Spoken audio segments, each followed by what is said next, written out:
சின்ன குழந்தைங்கள்லாம் பேச ஆரம்பிக்கும்போது பார்த்தீங்கன்னா, அவங்க என்ன பேசுறாங்க, என்ன சொல்ல வராங்கன்றதே நம்மளுக்கு புரியாது. அதே மாதிரி அவங்க அழுகும்போது உடம்பு சரியில்லாம அழுகுறாங்களா, இல்ல ஏதாவது பசிக்கு அழுகுறாங்களா, எதுக்கு அழுகுறாங்கன்னு நம்மளுக்கு தெரியாது.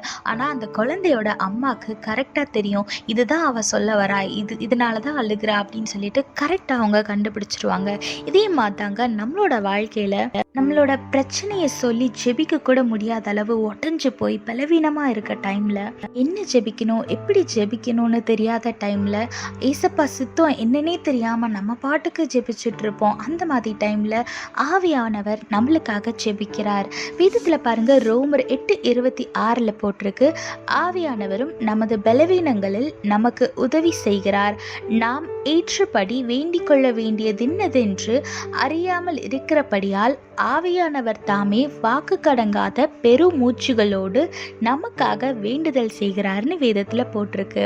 ஆமாங்க, நிறைய நேரத்துல நம்ம ரொம்ப உடஞ்சு போய் கவலையா பலவீனமா இருக்கும் போது நம்ம பிரச்சனையை யார்கிட்ட போய் சொல்றது, அப்படியே சொன்னாலும் அவங்க புரிஞ்சுப்பாங்களா, அப்படி இப்படின்னு நிறைய குழப்பங்களோட கவலையோட உடஞ்சு போய் ஜெபிக்கிறதுக்கு கூட பலன் இல்லாம நம்ம நிறைய வேலைகள்ல உட்கார்ந்து இருந்திருப்போம்.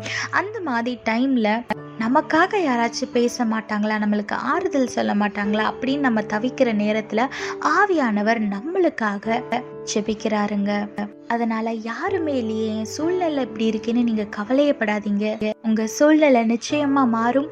தேவன் நிச்சயமா உங்க சூழ்நிலையை மாற்றி உங்களை ஆசீர்வதித்து உயர்த்தி வைப்பார். அதனால எதை குறிச்சும் கவலைப்படாம கர்த்தருக்குள்ள விசுவாசமா சந்தோஷமா இருங்க. கர்த்தர் நிச்சயமா உங்களை ஆசீர்வதிப்பார். ஆமீன்.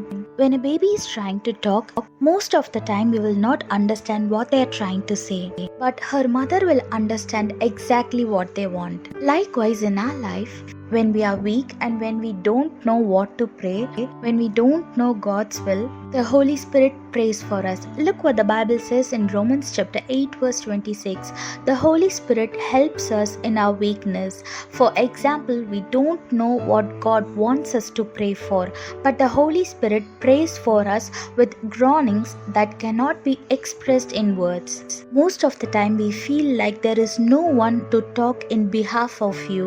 Most of the time no one will understand how we feel and how broken we are inside. If you are in situation like this, don't worry, because your situation is going to change.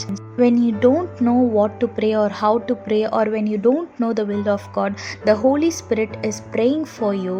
So your situation will definitely change. Your disappointments will turn into delight and all your sorrows will fade away. So don't worry, keep your faith in God. Keep praising and praying. You're going to receive a great blessing. God bless you all. Have a blessed day. Amen.